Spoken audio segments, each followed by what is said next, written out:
बातें हम आपको बता रहे हैं, जो बातें हम आपको जिन नामों का हम उल्लेख कर रहे हैं, वो सब आपको बहुत सी पुस्तकों में प्राप्त हो जाएंगे, जिसमें विशेष करके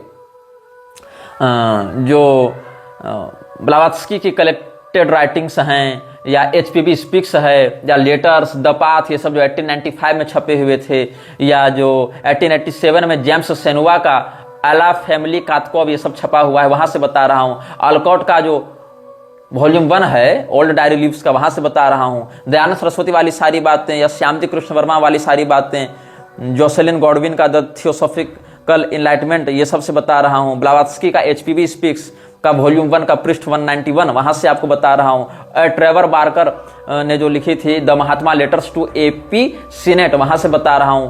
कीनेथ W जॉन्स ने आर्य धर्म नाम से पुस्तक लिखी थी, वहां से बता रहा हूं। JTF जॉर्डन्स ने Dayanand Saraswati his life and ideas लिखा था, वहां से बता रहा हूं। फिर दयानंद सरस्वती की ऑटोबायोग्राफी के भी पृष्ठ 59 में भी ये सब बातें वर्णित हैं कुछ। कृष्ण सिंह आर्य और PD शास्त्री ने मिलकर एक पुस्तक लिखी थी, स्वामी दयानंद सरस्वती और study of his life and work, वहां से 17वां 18वां पृष्ठ देखेंगे, वहां ये मिल जाएगा। और ये सब बहुत कुछ है। तो और बहुत लगभग और एक और पुस्तक बहुत महत्वपूर्ण है इसमें, जो आपको पढ़नी चाहिए। इस पुस्तक को बहुत विवादित माना गया, ये 1994 में छपी थी और के पॉल जॉनसन ने इसको लिखा था।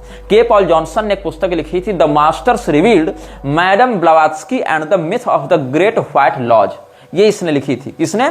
के पॉल जॉनसन ने 1994 ईस्वी में। सारे मतलब लगभग उसने 100 से अधिक ऐतिहासिक पुस्तकों का अध्ययन करके ये पुस्तक लिखी थी। लेकिन दुर्भाग्य से ये पुस्तक आपको इंटरनेट पर PDF के रूप में प्राप्त नहीं होती, आपको खरीद कर पढ़ना पड़ेगा। तो इस पुस्तक के कुछ भाग हम आपको बताने जा रहे हैं। इस पुस्तक में 32 लोगों का, चूंकि 33वें व्यक्ति थे श्रृंगेरी के शंकराचार्य, तो वो इनके प्रभाव में नहीं आ पाए थे। चूंकि इन लोगों ने श्रृंगेरी के शंकराचार्य को इनका षड्यंत्र पता कैसे चला था?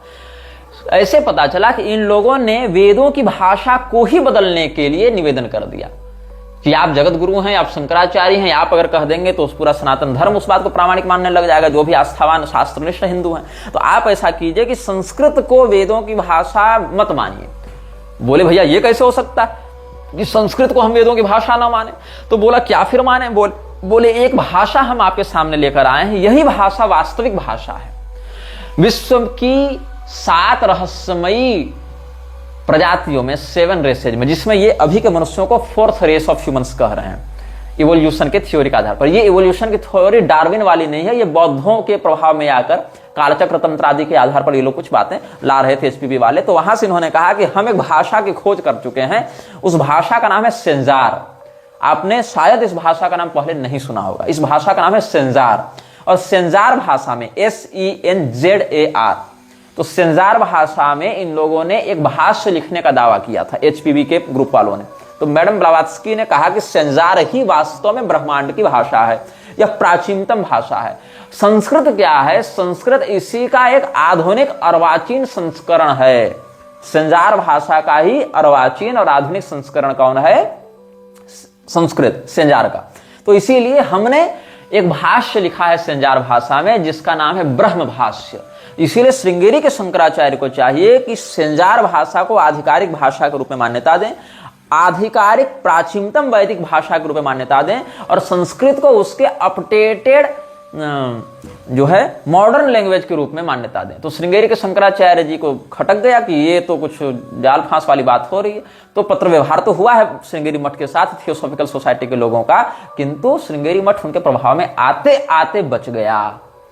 और आज भी श्रृंगेरी मठ के बहुत से अधिकारी विदेशी संस्थाओं के साथ मिलकर ऐसी बहुत सी पैशाचिक संस्थाओं और उससे जुड़े लोगों को श्रृंगेरी मठ में घुसाने का प्रयास करते रहते हैं, या श्रृंगेरी मठ के एसोसिएशन के साथ विदेशों में ऐसे संस्थान खोलने का प्रयास करते रहते हैं। जिसमें श्रृंगेरी शंकराचार्य से ही जुड़े एक निकटवर्ती व्यक्ति ने हमें बताया कि श्रृंगेरी के शंकराचार्य तक बहुत कुछ बातें भी पहुंचने से रोक दी जाती हैं, और बाद में जब उनको पता चलता है कि मेरे मठ के नाम पर यहाँ पर ये घटनाएं हो रही है, ये संस्थान रजिस्टर कराया जा रहा है, तो फिर वो वहां पर रोक लगवाते हैं कि नहीं, ये सनातन धर्म के विरुद्ध जा रहा है। ऐसी भी बहुत सी घटनाएं हमारे जानकारी में पिछले 10 से 15 साल के बीच में हुई हैं। तो ये जो पुस्तक है इसमें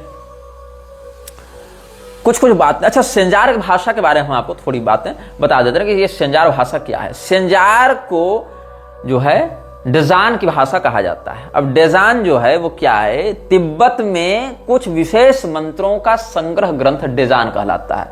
अब डेजान का जो उच्चारण है उसमें हमको हो सकता है थोड़ी त्रुटि होती हो, लेकिन मैं आपको इसकी स्पेलिंग बता देता हूं, DZYAN। इसको आप सर्च करेंगे, बुक ऑफ डेजान सर्च करेंगे तो इसको सीक्रेट डॉक्ट्राइन भी ये लोग कहते हैं, मतलब एक गुप्त अनुशासन की पुस्तक है। तो ये बहुत बहुत महत्वपूर्ण, मतलब एक प्रकार से इसको एक सिग्मा कॉन्स्टिट्यूशन कहा जाता है ऑकल्टिस्ट के क्षेत्र में। तो इसने क्या कहा, मैडम ब्लावात्स्की ने लिखा है कि हम जब तिब्बत में रिसर्च कर रहे थे तो हमको इसकी एक पांडुलिपि मिली, और जो सेंजार की जो भाषा है वही वास्तव में ब्रह्मांड की भाषा है, और ये एक ऑकल्ट ब्रदरहुड के माध्यम से सुरक्षित रखी गई है इस भाषा को। ये ऑकल्ट ब्रदरहुड क्या था, इसको ये लोग कहते थे। अच्छा, मैक्स मुलर को जब ये पता चला, क्योंकि मैक्स मुलर वेदों पर भाष्य लिखने का प्रयास कर रहा था और मैक्स मुलर संस्कृतज्ञ के रूप में अपने आप को स्थापित करना चाह रहा था, और मैक्स मुलर भी ब्लावात्स्की का समकालीन व्यक्ति के समान रहा है। तो मैक्स मुलर को जब ये पता चला कि ब्लावात्स्की ने कुछ सेंजार भाषा का प्रमोशन किया है, तो उससे पूछा गया कि आपका क्या कहना है। तो मैक्स मुलर ने एक बयान दिया है जिसमें एक लाइन बहुत महत्वपूर्ण है, वो लाइन मैं यहां कोट करना चाहूंगा। In this matter Madam Blavatsky is either a remarkable forger or she has made the most valuable gift to archaeological research in the Orient। Max Muller ने टिप्पणी की है कि मेरी दृष्टि में मैडम ब्लावात्स्की या तो एक बहुत ही महत्वपूर्ण ठग है, फॉर्जरी कर रही है सेंजार भाषा के नाम से, या फिर उसने आर्कोलॉजिकल रिसर्च में एक बहुत महत्वपूर्ण उपहार दिया है पूरे विश्व को, जो इन रहस्यों को समझने में हमारी मदद कर सकता है। तो बुद्धिस्ट तंत्र को, वो शेष करके वज्रज्ञानी तिब्बती बौद्ध तंत्र को समझने के लिए जो बुक ऑफ डेजान है उसका प्रयोग लोग करते हैं। और एक पुस्तक लिखी थी एसिस अनवेल्ड। एसिस एक देवी है मिस्र में, एसिस नाम की एक नदी भी बहती है। तो एसिस या आइसिस भी इसको कहीं कहीं पढ़ते हैं। अनवेल्ड नामक पुस्तक में, एसिस अनवेल्ड में ब्लावात्स्की ने लिखा है कि सेंजार जो है वही एंसेंट इंग्लिश है। और फिर जॉन एल्गो ने भी इस बात का बहुत रेफरेंस दिया है। तो जो एटलांटिस के बारे में आप जानते हैं कि नहीं जानते हैं? एटलांटिस एक रहस्यमयी नगर है। एटलांटिस को कुछ लोग सच्चा मानते हैं और कुछ लोग काल्पनिक मानते हैं। कहा जाता है इस पृथ्वी पर किसी स्थान पर एटलांटिस नाम का एक शहर हुआ करता था जो लगभग नॉट सेकंड टू हेवन ऐसा माना जाता, मतलब लगता था पृथ्वी का स्वर्ग है। आजकल के कुछ रिसर्चर्स ये मानते हैं कि भगवान श्री कृष्ण की जो द्वारकापुरी है, उसी द्वारकापुरी के चकाचौंध को देखने के कारण विदेशी लोगों ने, जो उस समय विदेशी लोग होंगे, उनको जब द्वारका के बारे में पता चला होगा, उन्होंने उसका नाम अटलांटिस रख दिया होगा। चूंकि अटलांटिस और द्वारका में 3 समानताएं हैं। पहली समानता यह है कि दोनों समुद्र से घिरे हुए नगर हैं। द्वारका नगरी भी भगवान कृष्ण की द्वारका, और जिस अटलांटिस की बात हम कर रहे हैं, जिसकी कल्पना लोग करते हैं, उन दोनों में क्या 3 समानताएं। पहली समानता कि दोनों समुद्र से घिरी हुई नगरियां हैं, दोनों पृथ्वी के स्वर्ग के समान प्रतिष्ठित हैं। ऐसे द्वारका में तो स्वर्ग की सुधर्मा सभा भी भगवान ने बुला ली थी इंद्र को कह के। ये दोनों बातें हो गई। तीसरी समानता क्या है? दोनों नगरी अटलांटिस और द्वारिका जलमग्न होकर समुद्र में डूब गई हैं। इसीलिए कुछ रिसर्चर्स का यह मानना है कि वस्तुतः द्वारका नगरी को ही पश्चिम के विद्वानों ने भ्रमवश अटलांटिस का नाम दे दिया। लेकिन यहां पर आती है एक महत्वपूर्ण बात। जब एचपीबी यह दावा करती है कि ये जो सेंजार भाषा में लिखा गया डेजान का मंत्र है, क्षमा करें, डेजान के मंत्र हैं, डेजान के स्टैंजेज हैं, वो वस्तुतः अटलांटिस शहर में ही बैठकर लिखे गए थे। मतलब कम से कम एचपीबी के लिए अटलांटिस एक वास्तविक शहर हुआ करता था। और यह भी कहा जाता है कि पश्चिम और प्राचीन ज्योतिषियों ने डेजान के मंत्रों का प्रयोग करके ग्रह नक्षत्र ज्योतिष विद्या के विषय में बहुत निपुणता प्राप्त की। और आजकल के बहुत से कॉन्स्पिरेसी थ्योरिस्ट जो यूएफओ इत्यादि की बात करते हैं, हालांकि इस बात में बहुत कुछ हास्यास्पद बातें भी हैं, लेकिन जो यूएफओ के बारे में बात करते हैं या वैसी थ्योरीज पर विश्वास करते हैं, ऐसे लोग भी एचपीबी के इस थ्योरी को बहुत रिस्पेक्ट के दृष्टिकोण से, बहुत सम्मान के दृष्टिकोण से रिस्पेक्टफुली डिनोट करते हैं और उसको मानते हैं। तो जो डेजान के स्टैंजाज हैं, मंत्र हैं, वो संजार भाषा में लिखे गए हैं, लेकिन इसका ये जो कथन है उसको विदेशी लेखकों ने ही बहुत बड़े फ्रॉड के रूप में भी स्थापित करने का प्रयास किया है कि नहीं, ब्लावत्स्की ने जो लिखा वो एक कल्पना थी, ये उसका एक ऑकल्ट माइंड उसको ऐसा दिखलाता था, उसको ऐसा अनुभव करवाता था कि ऐसा कुछ है, लेकिन ये सब उसके मन का एक वहम था, ये सब केवल एक मिथ्स हैं। हालांकि 1836 ईस्वी में कलकत्ता के एशियाटिक रिसर्च में जो 20वां भाग है, आपको अगर राजा राममोहन राय वाला एपिसोड याद होगा तो उसमें हमने श्रीरामपुर ट्रायो का जिक्र किया था। श्रीरामपुर ट्रायो ने एशियाटिक रिसर्च की स्थापना में भी बहुत बड़ा योगदान दिया है। श्रीरामपुर कॉलेज की स्थापना में भी, श्रीरामपुर कॉलेज से योगानंद भी जुड़ा हुआ था, है ना। तो जो रेने ग्योनान ने लिखा है ब्लावत्स्की का संस्मरण बुक ऑफ डेजान के संदर्भ में, वहां पर यह बात महत्वपूर्ण है कि तिब्बतन कंजूर और तंजूर, ये दोनों जो परंपराएं हैं तिब्बत की, वहां पर जो डेजान के मंत्रों का प्रयोग किया जाता है, ये डॉक्यूमेंट्री है, तेंग्यूर या तेंजूर कहा जाता है। ये शाक्य मुनि बुद्ध के उपदेशों का एक तिब्बती संग्रह है। और इसी प्रकार से मतलब दो भागों में, एक को कहते हैं कंग्यूर और दूसरे को कहते हैं तेंग्यूर। मतलब एक प्रकार से आप समझ लें तो उनके लिए ओल्ड टेस्टामेंट और न्यू टेस्टामेंट, इस प्रकार से आप इसको समझ सकते हैं। तो कलकत्ता में जो 20वां भाग छपा था एशियाटिक रिसर्च का, कब छपा था? 1836 ईस्वी में। उसका आश्रय लेकर भी ब्लावत्स्की ने, मैडम HPB ने बहुत कुछ लिखा है। अच्छा, इसमें मैं आपको एक पैरा पढ़कर सुनाना चाहूंगा जो रोनाल्ड H. फ्रिट्ज ने लिखा है। ये एक इतिहासकार हुआ है पश्चिम जगत में। ये लिखता है कि Blavatsky claimed to have received her information during transit in which the masters of Mahatmas of Tibet communicated with her and allowed her to read from the ancient book of Dajan. The book of Dajan was supposedly composed in Atlantis using the lost language of Sanjar, but the difficulty is that no scholar of ancient languages in the 1880s or since has encountered the slightest passing reference to the book of Dajan or the Sanjar language. हालांकि जैसन कोलावितो को अगर आप पढ़ेंगे तो जैसन कोलावितो ने यह लिखा है, एक उसमें उसके भी एक पंक्ति पढ़कर सुनाऊंगा। Even after sceptics debunked her book of Dzyan as a fraud, her followers continue to assert its reality. Madam Blavatsky की इस दावे को कि ये जो बुक ऑफ डैजन है उसको अटलांटिस में बैठकर लिखा गया था, संजार की गुप्त भाषा में, खोई हुई भाषा में, ये फ्रॉड था, लेकिन ब्लावत्स्की के अनुयायी उस बात को सच मानकर ही आगे रिसर्च करते हैं या प्रैक्टिस करते हैं। हालांकि ब्लावत्स्की का पूरा जीवन जिस प्रकार के राज परिवारों से जुड़ा रहा, जिस प्रकार के संपन्न कथित प्रबुद्ध और बड़े बड़े हस्तियों से जुड़ा रहा, इसको सीधे सीधे फ्रॉड कहना भी एक अपरिपक्व मानसिकता का परिचय देना ही होगा, ऐसा हम समझते हैं। तो ये तो हमने आपको एक संजार भाषा का परिचय देने के लिए इतना कुछ बता दिया कि आखिर ये भाषा क्या है। अब संजार लैंग्वेज का जो लोगो है वो हम आपको इस वीडियो में दिखाएंगे कि वो संजार भाषा का लोगो कैसा दिखता है। और जो थियोसॉफिकल सोसाइटी का जो लोगो है वो संजार भाषा से ही लिया गया है। मतलब संजार भाषा के कुछ चिन्ह होते हैं, वहां पर कुछ क्या कहते हैं उसको, साइंस एंड पिक्चर्स का प्रयोग किया जाता है, जैसे कि चाइनीज भाषा में भी कई बार पिक्टोरियल लैंग्वेज का प्रयोग किया जाता है ना, वैसे ही। तो संजार भाषा से ही दावा किया ब्लावत्स्की ने कि हमको तिब्बत के गुरुओं ने ध्यान विद्या के माध्यम से ये बुक ऑफ डैजन का ज्ञान दिया और यहां से वो लोगो उठाया गया। इस लोगो का जब आप देखेंगे तो आपको इस लोगो के सबसे ऊपर ओंकार लिखा हुआ दिखाई पड़ेगा, उसके ठीक नीचे आपको उल्टा स्वस्तिक टेढ़ा दिखाई पड़ेगा। और इस लोगों को सीधे सीधे उठाया था किसने? नाजी ने।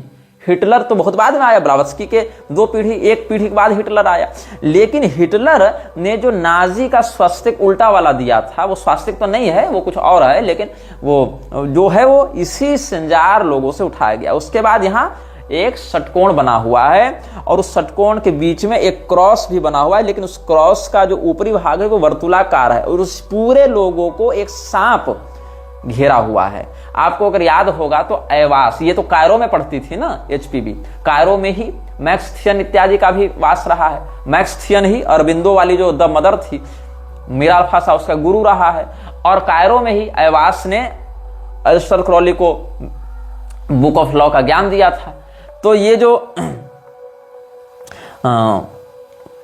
सांप वाला जो विषय है, वहां पर एलिस्टर क्रॉली को दिए हुए संदेश में एवास ने कहा है, हूर पार्क रात एक सांप के रूप में प्रकट होता है, एक सर्प के समान उसकी आकृति देखने को मिलती है। तो ये सर्प भी यहाँ पर घुमा हुआ है। हालांकि इसमें बहुत कुछ चिन्ह जैसे कि षटकोण है, सर्प है, ओंकार है, इसका भारत के कुंडलिनी तंत्र से भी संबंध है। लेकिन अगर आप ये कोटिंग वाले अनुभाग को सुने होंगे तो ये कोटिंग ने भी अपनी पुस्तक में यह दावा किया था, जब उसने सैटेनिक गेटवे को ओपन करने में, सैटेनिक गेटवे को खोलने में सफलता प्राप्त की थी, तो उसने यह दावा किया था कि हमारे शरीर में अलग अलग चक्रों में जो त्रुटि हो जाती है या जो लूप छूट जाते हैं, वहीं उन्हीं त्रुटियों का आश्रय ग्रहण करके छोटे पिशाच या शैतान हमारे शरीर पर कब्जा करते हैं, ये उसने दावा किया था। तो हम बात कर रहे थे एक पुस्तक की, जो पुस्तक लिखी थी के पॉल जॉनसन ने, the masters revealed madam Blavatsky and the myth of the great white lodge. ये 1994 में छपी थी और ये बहुत विवादित पुस्तक भी मानी गई है।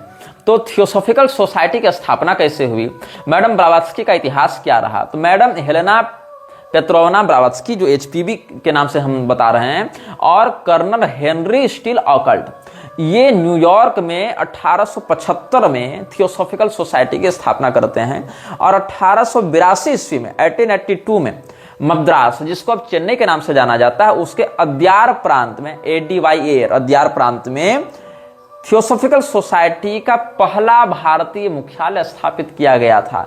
और कहने की आवश्यकता नहीं कि इसको यहां पर फंडिंग किसने दी थी, कश्मीर के राजा, जिनका वर्णन हम पहले इसी प्रकरण में कर चुके हैं और जिनका नाम था महाराज रणवीर सिंह। अब इस पुस्तक में जब आप पढ़ेंगे तो पृष्ठ 208 में एक बहुत ही महत्वपूर्ण बात लिखी हुई है।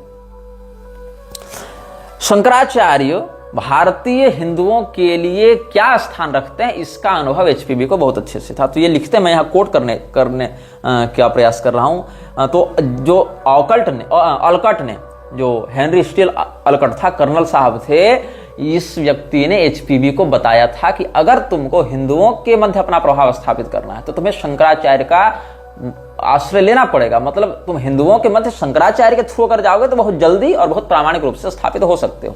हालांकि शंकराचार्य से संबंध करने से पहले, स्थापित करने से पहले, परिचय प्राप्त करने से पहले एचपीवी के दल ने दयानंद सरस्वती को अपने साथ मिला लिया था, क्योंकि शंकराचार्य के पास ये लोग कब गए थे, ये सब शंकराचार्य के पास पत्र व्यवहार करते हैं 1886 के बाद, जबकि 1886 से पहले ही दयानंद से ये लोग परिचय प्राप्त कर चुके थे। लेकिन इन लोगों को लगा कि दयानंद सरस्वती हमें हिंदुओं के बीच में उतना प्रभावशाली नहीं बना पा रहे हैं, तो हमको शंकराचार्य का आश्रय लेना पड़ेगा। तो दयानंद सरस्वती जो शांकर परंपरा के विद्वानों से शास्त्रार्थ करता रहता था, वो आंतरिक रूप से जिस संस्था से जुड़ा हुआ था, वो संस्था भी शंकराचार्य का आश्रय लेकर, उसमें भी श्रृंगेरी के शंकराचार्य का आश्रय लेकर, क्योंकि अपेक्षाकृत श्रृंगेरी में उस समय भी ज्ञान की परंपरा अधिक प्रखर और अधिक सक्रियता से चल रही थी। तो इसने सोचा वहां से अगर हमको एफिलिएशन मिल जाता है तो हम हिंदुओं के मध्य घुसपैठ करने में अधिक सरलता से सफल हो जाएंगे। तो ऑलकट ने क्या लिखा है पत्र,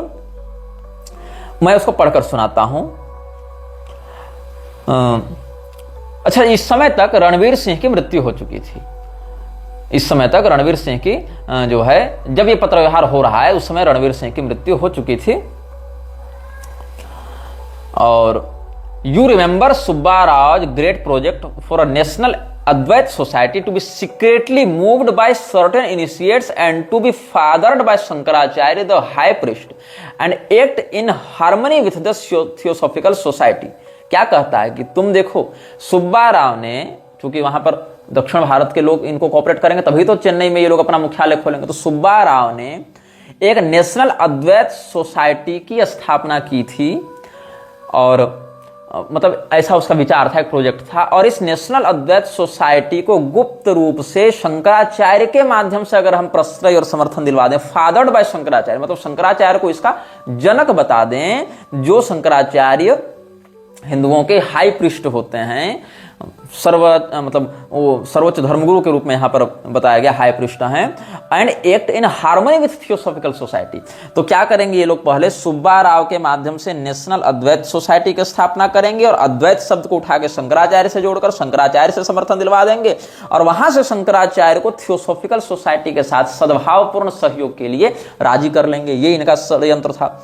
और इसके बाद ये लोग ड्राफ्ट इत्यादि सब बना लिए, और क्या हो गया, मद्रास प्रेसिडेंसी में, यहां प्रेसिडेंसी शब्द से मद्रास प्रेसिडेंसी समझा जाना चाहिए। तो क्या कहता है ये लोग, well it has just been born, rules have been drafted. ये भी प्रोजेक्ट तो हम लोग लेकर ही आए हैं, अभी हम लोग नियमावली बना ही रहे हैं। Shankaracharya presidency is agreed by him, some 400 और 500 pandits alone in this presidency will join. Money is offered to put up a lecture hall in Madras with Advaita preachers going all over India. Subbarao means to work it so that it will strengthen existing Theosophical societies, TS branches and hatch new ones where there are none. So you see, he is especially anxious that there should be no new scandals or rows in connection with the TS for fear Shankaracharya and initiate, and the whole Orthodox party should be frightened and get themselves to break us up.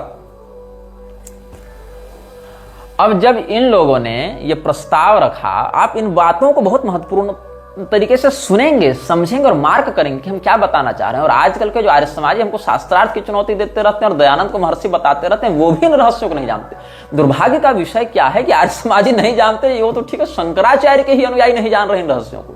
इसीलिए जो लोग मेरे प्रति पूर्वाग्रह रखते हैं कि तुम तो हमारे गुरु जी को गाली देते हो, निंदा करते हो, वो मेरे उस उद्देश्य को नहीं समझ पा रहे हैं जो उद्देश्य मैं 10 साल से स्थापित करना चाह रहा हूं, या जिस उद्देश्य के कारण, क्योंकि मैं जिन बातों को जान रहा हूं समाज में, उन संप्रदाय के रहस्यों को, उन आचार्यों के रहस्यों को, उस मठ की अंदरूनी कार्य प्रणाली को, कहां से कौन सा प्रोजेक्ट हो रहा है। मैंने जिन 32 लोगों का नाम लिया, उन 32 लोगों में से कितने लोगों के बारे में आप जानते हैं? कुछ एक दयानंद सरस्वती और कृष्ण वर्मा और ये सब मजीठिया, ये सब को छोड़ दें, कुछ प्रसिद्ध रणवीर सिंह इत्यादि को छोड़ दें, होलकर राजा को छोड़ दें, तो आप कितने लोगों को जान रहे हैं?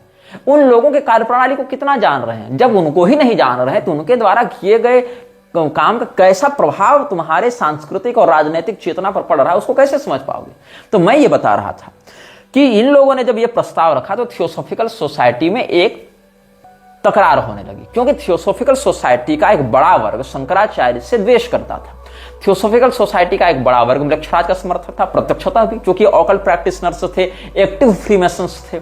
तो इन लोगों को लगा कि फिर हम शंकराचार्य के साथ हाथ क्यों मिला रहे हैं, मतलब हमको तो उनका विरोध करना है, जैसा कि दयानंद सरस्वती भी कर ही रहे हैं, हमारे सहयोगी है दयानंद सरस्वती, तो हम आखिर ऐसा काम क्यों कर रहे हैं कि एक और हम दयानंद से भी सहयोग ले रहे हैं, एक और हम शंकराचार्य से भी सहयोग लेना चाह रहे हैं। तो ये दोनों एक साथ कैसे संभव है? मतलब ये तो वही बात हो गई कि कोई व्यक्ति रावण को भी यहां बैठा ले और राम जी को भी बैठा ले, ये तो संभव नहीं है। तो क्या कहा गया इन लोगों को कि देखो हम क्या करेंगे, पहले हम एक लेक्चर हॉल बनाएंगे और उस लेक्चर हॉल में शंकराचार्य परंपरा के 400 से 500 ब्राह्मणों को बुलाएंगे, उनका भाषण करवाएंगे, लेक्चर करवाएंगे, उनको सम्मानित करेंगे। तो क्या होगा, इससे उनका और हमारा एक अच्छा हेल्दी रिलेशनशिप बनना प्रारंभ हो जाएगा, एक स्वस्थ संबंध की नींव पड़ जाएगी। और इसके बाद हम थियोसॉफिकल सोसाइटी की शाखाओं को शंकराचार्य की मान्यता मिल गई है ऐसा कहकर उनको प्रसारित करेंगे और भारत के उन भागों में भी स्थापित करेंगे जहां पर हम अभी तक नहीं पहुंच पाए हैं। और ये ध्यान दो, अभी तक थियोसॉफिकल सोसाइटी वाले अगर किसी से ठीक ठीक डरते थे तो शंकराचार्य से डरते थे कि भाई यही वो संस्थान है, यही वो आचार्य पीठ है जहां से हमें ध्वस्त किया जा सकता है। तो हम क्या करें, अपने आप को ऐसा कालनेमी का आवरण लेकर जावें कि हमको हनुमान जी मान ले, राम भगत। हनुमान जी कालनेमी को सबसे पहले श्री राम भक्त के ही रूप में देख रहे थे ना, वो तो कालनेमी छलने गया था, भक्त तो था नहीं। बाद में हनुमान जी को जब बोध हुआ अच्छा ये बाबा जी तो फर्जी है, तब उसको पटक कर निकल लिए हनुमान जी वहां से। तो यही लोग शंकराचार्य के साथ छल करना चाहते थे, लेकिन भगवती ने बचा लिया उस समय। तो ये लोग क्या कहे थे कि तुम लोग जिससे डरते हो उससे डरो मत, तुम लोग शंकराचार्य से डरो मत, तुम शंकराचार्य के साथ हाथ मिलाओ। तो क्या कहता है ये, as you see, he is especially anxious that there should be no new scandals or rows in connection with the TS for fear Shankaracharya, and the whole Orthodox party should get frightened and set themselves to break us up. ये नहीं है कि हम शंकराचार्य से हाथ मिला रहे हैं तो तुम डर जाओ कि अब क्या होगा और आपस में बिखर जाओ, ऐसा नहीं होना चाहिए। हमारी इसमें योजना है, तो लोगों ने जब विरोध किया है, तब आगे लेटर में क्या कहा जाता है कि पहले तुम लोग चुप रहना सीखो, तुम लोग बाहर से आए लोग ये नहीं जानते हो कि भारत में शंकराचार्य का क्या स्थान है, इसलिए चुप रहना सीखो। Now do keep quiet, for God's sake do please cool, you know who Shankaracharya is, we shall gather things around after a while so that you can return with honour. तुम लोग जो अकबका गए हो ना कि शंकराचार्य से कैसे हाथ मिलावे, तो तुम लोग शांत रहो, चुप रहो, तुमको पता भी है कि वो क्या होते हैं, क्या उनका महत्व है और उनसे हाथ मिलाने से क्या हमको लाभ प्राप्त होगा। इसीलिए तुम लोग कुछ देर शांत रहो और भगवान के लिए कम से कम मौन धारण करो। Now do keep quiet for God's sake do keep cool, you know who Shankaracharya. उसके बाद एचपीबी ने रिसर्च करना प्रारंभ किया कि शंकराचार्य क्या होते हैं। तो the HPB knew who Shankaracharya was is apparent from her 1883 article Theosophy and Spiritism, written in French for the monthly bulletin of the Society of Scientific Psychological Studies in Paris, refuting allegations made in a previous issue of the bulletin. She cites a letter from the initiate adept. अब इन लोगों ने क्या किया, HPB ने पहले शंकराचार्य के विरुद्ध में लेख लिखा था जब ये बौद्धों के परिचय में थी, जब ये बौद्धों के साथ काम कर रही थी, क्योंकि सिक्किम के बौद्ध, तिब्बत के बौद्ध और श्रीलंका के बौद्ध ये सब मिले हुए थे एचपीबी के साथ थियोसॉफिकल सोसाइटी में। तो बौद्धों ने शंकराचार्य का चित्रण तो नकारात्मक रूप से प्रस्तुत किया होगा, जैसा कि तुम जान रहे हो। तो एचपीबी ने शंकराचार्य के विरोध में या शांकर मत के खंडन में, चूंकि दयानंद इत्यादि के भी साथी लोग थे, तो एचपीबी ने क्या किया, दयानंद के साथ सिंहली, सिक्किमी, तिब्बती बौद्धों के प्रभाव में शंकराचार्य का खंडन करना प्रारंभ किया था। और ये कहां छपा था, जो फ्रांस में मंथली बुलेटिन छपती थी, कहां से, society for scientific psychological studies. तो society for scientific psychological studies की एक मासिक पत्रिका छपती थी पेरिस से, उसमें एचपीबी ने शंकराचार्य का खंडन प्रकाशित किया था।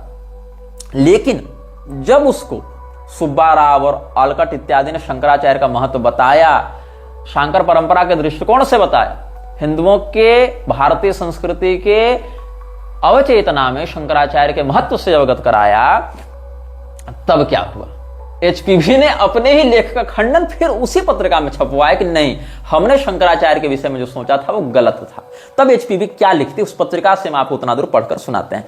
1883 ईस्वी में एचपीबी ने थियोसॉफी एंड स्पिरिटिज्म ये एक लेख लिखा था, जो फ्रेंच भाषा में छपा था। कहां से छपा था, पेरिस से छपा था, मंथली बुलेटिन में, society for scientific psychological studies ने छपा था। यहां से एक पैरा में पढ़कर सुनाता हूं। We addressed ourself to the great Shankaracharya, he is the pope of India, a hierarchy which spiritually resigns by succession from the first Shankaracharya of Vedanta, one of the greatest initiated adepts among the Brahmanas, the only man in India who possesses the key to all the Brahmanical mysteries and the spiritual authority from Cape Comorin to the Himalayas, and whose library is the accumulation of long centuries. Moreover, he is recognized even by the English as the greatest authority on the value of manuscripts. अब सोचो क्या लिखती है ये HPB ने। हालांकि इसने pope of India के रूप में किया है, क्योंकि शंकराचार्य शब्द के विषय में तो विदेश में जान नहीं रहते ना कि इसका क्या वजन है, ये क्या मतलब शब्द कितना गरिमामय है। तो उन लोगों के लिए तो पोप गरिमामय था, तो इसीलिए उन लोगों ने पोप ऑफ इंडिया कह दिया। जैसे कालिदास को उन्होंने शेक्सपियर ऑफ इंडिया कह दिया, समुद्रगुप्त को उन्होंने नेपोलियन ऑफ इंडिया कह दिया, जबकि नेपोलियन और शेक्सपियर कब के हैं, क्या औकात है। समुद्रगुप्त और कालिदास का क्या पराक्रम, क्या बौद्धिक सामर्थ्य, लेकिन उनको नहीं पता था। तो उनके लिए नेपोलियन बहुत पराक्रमी था, शेक्सपियर बहुत बड़ा कवि था, तो पोप बहुत बड़ा धर्मगुरु होता है उनके लिए। तो इसीलिए उन्होंने शंकराचार्य को पोप ऑफ इंडिया कह दिया, ताकि ठीक है समझने में सुविधा हो। उन्होंने कह दिया कि Kalidas is Shakespeare of India, Samudragupta is Napoleon of India, है ना। तो उस शब्द को अगर हम इग्नोर करें उनकी सांस्कृतिक मजबूरी के कारण, व्यवस्था के कारण, तो समझिएगा। मैं पुनः आपको पढ़कर सुनाता हूं ये पैराग्राफ जो एचपीबी ने लिखा है, ऑथेंटिक बात बता रहा हूं। We addressed ourself to the great Shankaracharya, he is the pope of India, hierarchy which spiritually reigns by succession from the first Shankaracharya of Vedanta, one of the greatest initiated adepts among the Brahmanas, the only man in India who possesses the key to all the Brahmanical mysteries and has spiritual authority from the Cape Comorin to the Himalayas and whose library is the accumulation of long centuries. Moreover, he is recognized even by the English as the greatest authority on the value of archaic manuscripts. क्या कहते हैं ये लोग कि जो शंकराचार्य हैं वो यद्यपि ब्रिटेन की सत्ता भारत को आक्रांत कर रही है, लेकिन उस ब्रिटेन की सत्ता के द्वारा भी शंकराचार्य को हिंदुओं के सर्वोच्च धर्मगुरु के रूप में मान्यता दी गई है। और शंकराचार्य क्या होते हैं, तो ये भारत में जो पहले शंकराचार्य हुए, जो दीक्षित वास्तविक शंकराचार्य आदि गुरु हुए, जो वेदांत की परंपरा को आगे बढ़ाते हैं और ब्राह्मणों में जिनकी बड़ी प्रतिष्ठा है, वो शंकराचार्य। ब्राह्मण तात्पर्य से यहां पर केवल ब्राह्मण नहीं होगा, ब्राह्मण के अंतर्गत ब्राह्मण जो धर्म ग्रंथ हैं, वेद पुराण स्मृति शास्त्र और उनकी मर्यादा में आने वाली चातुर्वर्ण वर्णाश्रम व्यवस्था, उसका यहां संकेत समझना चाहिए। तो ब्राह्मणों में जो सर्वोच्च होते हैं वो दंडी सन्यासी के रूप में, और वहां से भी जो चातुर्वर्ण में ब्राह्मण टॉप पर, ब्राह्मण में दंडी सन्यासी में फिर शंकराचार्य, ऐसा मानकर ये वर्णन कर रही है कि केप कोमोरिन जो है। अब केप कोमोरिन क्या है, ये कन्याकुमारी में एक छोटा सा टापू है। मतलब केप कोमोरिन में ही आपको वो मिलेगा ना जहां पर इन लोगों ने विवेकानंद की मूर्ति लगा रखी है, जहां पर भगवती का मंदिर है, वो कन्याकुमारी मंदिर। तो कन्याकुमारी से लेके हिमालय तक अगर किसी का सनातन धर्म के ऊपर एक छत्र शासन है, जिसके पास स्पिरिचुअल अथॉरिटी है, तो एक व्यक्ति है, और उस व्यक्ति को हम कहते हैं शंकराचार्य। ये किसने लिखा है, एचपीबी ने लिखा है।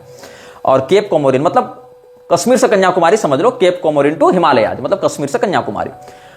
और उनका जो पुस्तकालय है वो कई शताब्दियों से भारतीय दुर्लभ ज्ञान विज्ञान को धारण कर रहा है, और इस बात का महत्व तो कम से कम अंग्रेज तक स्वीकार करने को विवश हैं। ये इसने लिखा है। इसीलिए इसका क्या उद्देश्य है इतना लिखने का, इसके बाद इसने अपना षड्यंत्र स्थापित किया। अब तुमने सुना तो तुमको लगा अरे वाह ये तो बहुत गजब। आजकल भी लोग कहते हैं ना कि वर्ल्ड बैंक वाले, नासा वाले, ये सब आके हमारे गुरु जी से, शंकराचार्य जी से मार्गदर्शन ले रहे हैं, ये कर रहे हैं, वो कर रहे हैं। मार्गदर्शन लेने क्यों आते हैं, उसका वो क्या करते हैं, इस पर भी थोड़ा ध्यान दिया करो, ज्यादा सुख की प्राप्ति मत रहो। तो इस चिट्ठी के बाद इसने क्या किया, इस चिट्ठी के ठीक बाद एक रेफरेंस मिलता है आपको, जहां पर सेंजार ब्रह्म भाष्य का वर्णन किया गया है। और सेंजार ब्रह्म भाष्य को ब्राह्मणों का सबसे प्राचीन और पवित्र शब्द ग्रंथ बताया गया है, the secret sacerdotal language of the Brahmans with reference of Senzar Brahma Bhashya. तब यह कहा गया कि आप सेंजार ब्रह्म भाष्य को मान्यता प्रदान करें। अब जिस व्यक्ति के बारे में हम आपको बताए थे, शरद चंद्र दास, जो कि तिब्बत में गया था और सिक्किमी बौद्ध के माध्यम से ये तिब्बत में गया था, तो वहां पर जब इसको, अच्छा इसमें आप जब वो वापस लौटा था, ये तो मरा नहीं शरद चंद्र दास, ये जब वापस लौटा तो जॉन मैकग्रेगर ने ये पुस्तक लिखी थी, वहां पर इसका संदर्भ मिलता है, तिब्बत अ क्रॉनिकल ऑफ एक्सप्लोरेशन। तो इसमें इस बात को लिखा गया है कि जब पता चला वहां के बौद्धों को कि हमारे मठ में, कौन सा मठ था इस विषय में एक बार हम आपको फिर से याद दिला दे रहे हैं, कौन मठ था, कहां गया था, इस विषय में फिर से बता दे रहे हैं। शरद चंद्र दास जो एक बंगाली खोजकर्ता था, जो अंग्रेजों का गुप्तचर भी हुआ करता था, उसने सिक्किम के एक बौद्ध लामा जिसका नाम था उग्यन ग्यात्सु, उसकी सहायता से तिब्बत के ताशिल हुनपो मठ में प्रवेश किया था। ताशिल हुनपो मठ में प्रवेश करवाने में वहां के पंचेन लामा के प्रधानमंत्री सेंगचेन तुलकू का बहुत बड़ा हाथ था। तो इसने क्या किया था, शरद चंद्र दास ने वहां जाकर वहां की पांडुलिपियों को चुराकर और वहां से बहुत कुछ बातें जोड़ तोड़कर इस सप्लाई करता था थियोसॉफिकल सोसाइटी से जुड़े लोगों को, और एचपीबी के काम में ये भी व्यक्ति का जो रिसर्च है बहुत महत्वपूर्ण काम आया। तो इसमें क्या हुआ आपको मैं पढ़कर बता रहा हूं कि सेंगचेन तुलकू को मारा कैसे गया। ये प्रधानमंत्री था पंचेन लामा का, इसको मारा कैसे गया, इसका वर्णन कहां है, पीटर हॉपकिर्क ने एक पुस्तक लिखी थी, trees passers on the roof of the world, वहां से पढ़कर मैं सुना रहा हूं। अलग अलग पुस्तकों से मैंने सब लिखकर जमा करके रखा था ताकि आपको एक साथ सब बता सकूं। तो पीटर हॉपकिर्क ने इसका वर्णन किया है, और जॉन मैकग्रेगर ने भी इसका वर्णन किया है, और इसका वर्णन आपको के पॉल जॉनसन की पुस्तक में भी मिलेगा। तो मैं आपको एक साथ तीनों लेखकों का मत बता रहा हूं, और इसके लिए उन्होंने रेफरेंस दिया है शरद चंद्र दास इत्यादि के ही बातों का। तो ये क्या कह रहा है, he was arrested, imprisoned, flogged then flung, still living and with his hands tied behind his back into the sangpo. The hands and feet of his servants has been cut off.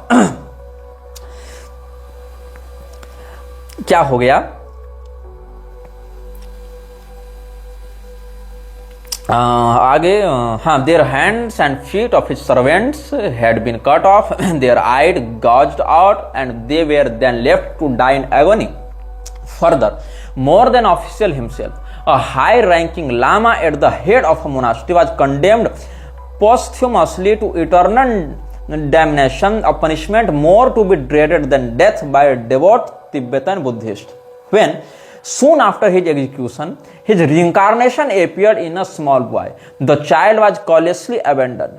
Frontier officials who had led the intruder past the checkpoint were also severely punished. And 19 years later, 2 other men who had been implicated were still in chains in a Lhasa dungeon. The gate crusher who has caused all this trouble was शरत चंद्र दास. सरल भाषा में हम आपको एक तो paragraph बता दिया और बाकी बात ने आगे पीछे से मैं आपको जोड़कर बता दे रहा हूं कि हुआ क्या था. अंततः बौद्धों का ये जो रहस्यमय मठ था, इस मठ में जो गुप्त बातें दर्ज थी, यहाँ के पुस्तकालय में जो गुप्त बातें लिखी हुई थी, आपने अगर पंडित गोपीनाथ कविराज को पढ़ा होगा तो उन्होंने भी ज्ञानगंज के नाम से पुस्तक लिखी है. वहां पर भी इन क्षेत्रों से जुड़े ऐसे रहस्य आपको मिलेंगे. हालांकि बाद में इन रहस्यों का गलत प्रयोग करते हुए नारायण दत्त श्रीमाली ने बाद में स्वयं को परमहंस निखिलेश्वरानंद के नाम से स्थापित कर दिया. स्वयं को ही भगवान के समान पूजवाने लगे और बाद में उनके बाल बच्चों ने तो ये बाजार और खड़ा कर दिया. कह दिया हम ही उस सिद्धाश्रम के सबसे बड़े योगीराज हैं, हमारा ही सब जगह राज चलता है. खैर, हम बात कर रहे थे शरत चंद्र दास की. जितने भी लोगों ने, पंचन लामा से ऊपर भी और पद है ना, तो जितने लोगों ने, हालांकि पंचन लामा भी खुद में बहुत बड़ा पद है, मतलब आप ऐसे मान लीजिए कि दलाई लामा को प्रधानमंत्री और पंचन लामा को मुख्यमंत्री, लेकिन मुख्यमंत्री भी छोटा पद तो है नहीं. तो हालांकि इसमें भी अलग अलग कार्यों में अलग अलग कर्म के समय अलग अलग लामा की ही प्रधानता होती है. जैसे यज्ञ में आचार्य का अलग महत्व है, होता का अलग है, अध्वर्यु का अलग है, गाता का अलग है, प्रस्तोता का अलग है. तो कैसा कर्म है, उस कर्म के समय किस प्रकार के ऋत्विक का वहां पर प्रयोग होना, उसके आधार पर उसका महत्व घटता बढ़ता है. अस्तु, खैर ये तो अलग याज्ञिक विषय हो गया. हम यहां बता रहे थे कि जितने लोगों ने सहयोग किया था शरत चंद्र दास को अंदर घुसाने में, चाहे वो प्रधानमंत्री हो, चाहे वो गेट कीपर हो, चाहे वो उसको भोजन देने वाला हो, चाहे उसको लाइब्रेरी में घुसाने वाला हो, चाहे पांडुलिपि उठा कर देने वाला हो, टोटल हर एक व्यक्ति को दंडित किया गया. पंचन लामा को तो मार दिया गया, पंचन लामा का माथा काट दिया गया, और इतना ही नहीं, उनको 2 जन्मों की सजा सुनाई गई. इस जन्म में मृत्युदंड और अगले जन्म में निर्वासन. क्योंकि अगर आप बौद्धों की परंपरा को जानते हैं तो बौद्धों में जो वज्रयानी तंत्र है, उसके जो अभी भी पारंपरिक साधक हैं वो भविष्यवाणी करते हैं कि ये लामा का दूसरा जन्म कहां पर होगा, किस रूप में होगा, इनकारनेशन उसका कैसे होगा, उसका रिबर्थ कैसे होगा. ये बात बौद्धों में अभी भी मान्य है. दलाई लामा की भी चयन विधान में ये बात आती है कि वो कैसे पुनर्जन्म लेगा, वो व्यक्ति कहां लेगा, किसके बच्चे के रूप में लेगा, इसकी भविष्यवाणियां होती हैं. तो जो पंचन लामा का वध किया गया, उसको मृत्युदंड दिया गया.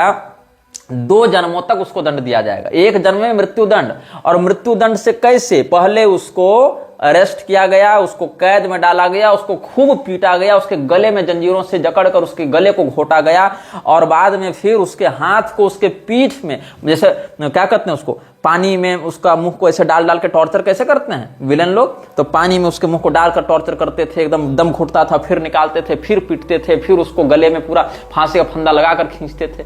बस मरने से एक चरण पीछे उसको छोड़ देते थे. और ऐसे खूब टॉर्चर करने के बाद इन लोगों ने क्या किया, वहां के वज्रयानी बौद्धों ने जब अपना रहस्य बाहर निकाल रहे थे ये लोग, उस समय क्या किया था, उनके हाथों को पीछे की ओर बांधा और उसको जेल में डाल दिया. उसके बाद ये लोग उसके सेवकों की ओर आए, जो पंचन लामा के सेवक थे और दलित थे, नौकर जाकर, तो उनके हाथ और पैर दोनों को काट दिया गया, उनकी आंखों को निकाल दिया गया और उनको मरने के लिए छोड़ दिया गया. जब तक जिंदा रहेगा 1-2 घंटा खून निकल जाएगा पूरा तो मर जाएगा व्यक्ति अधिक रक्तपात से. तो हाथ पर काट के आंख निकाल कर छोड़ दिया गया. इतनी दर्दनाक मृत्यु दी गई है इन लोगों को. इस मठ में घुसपैठ करने का दुष्परिणाम सोचो आज जो हमारे हिंदू धर्म के मठ मंदिरों में कब्जा किया जा रहा है, हमारे हिंदू धर्म के मठ मंदिरों को विकृत किया जा रहा है, यह अनुशासन व्यवस्था का 1% भी हम अपना पा रहे हैं क्या?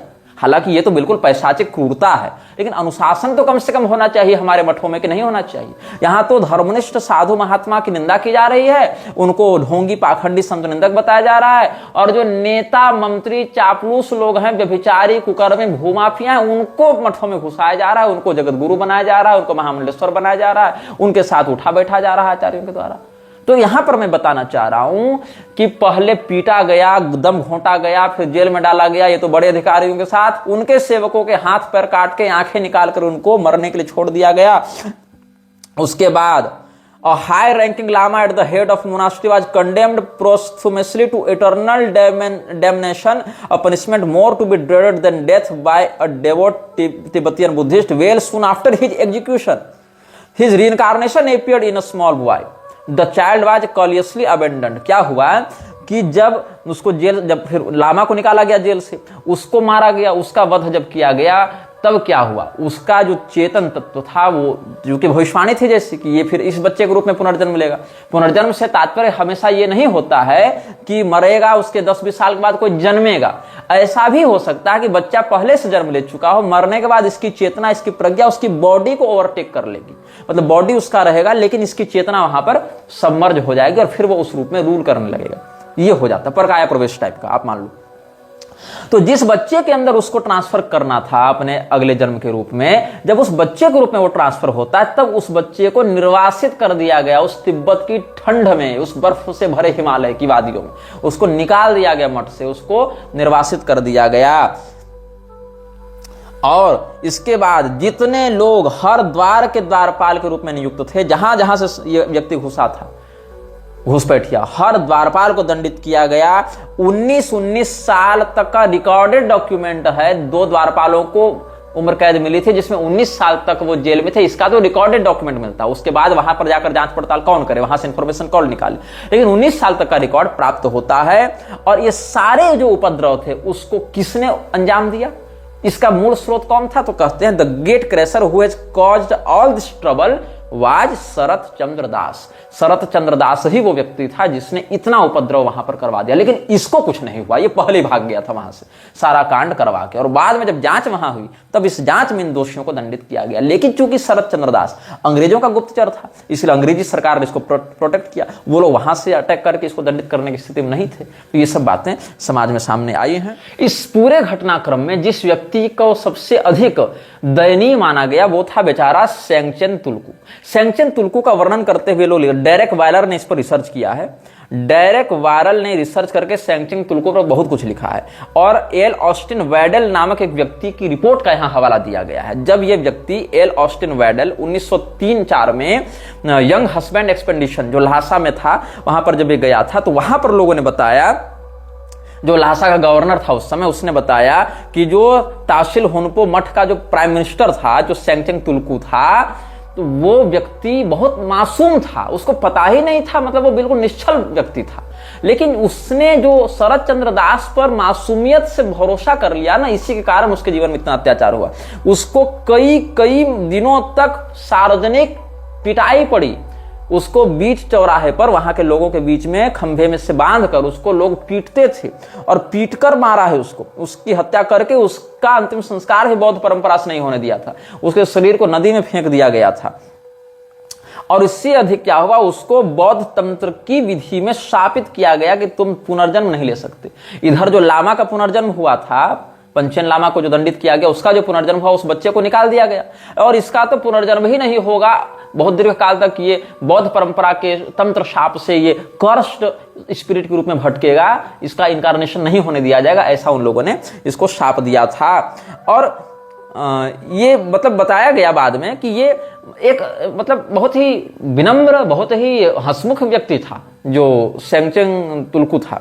ये क्या था, इसके विषय में बताया गया है, he was a profound scholar and avid truth seeker and a kind generous host. उसको लगा कि बाहर से कोई व्यक्ति आकर अगर हमारा अतिथि बनना चाहता है तो हम अतिथि सत्कार करेंगे। ये अतिथि इसके जीवन में काल बन गया। But what makes Sengchen's undeserved suffering even more appalling in his childlike fascination with Western technology and his innocent trust of दास। मतलब उसके जीवन में यह दुर्भाग्य कैसे आया?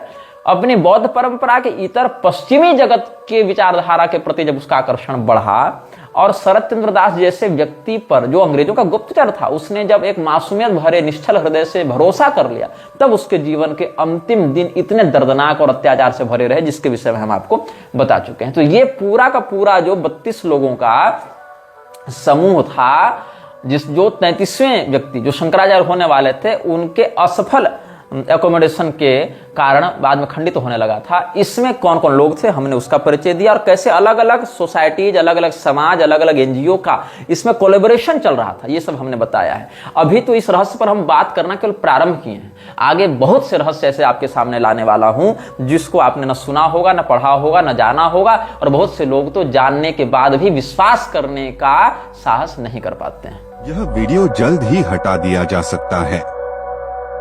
कृपया थर्ड पार्टी ऐप्स का उपयोग करके डाउनलोड करें।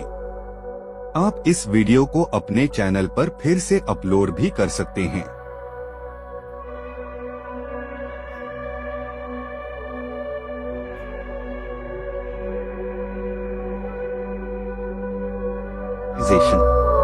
This video may get deleted soon.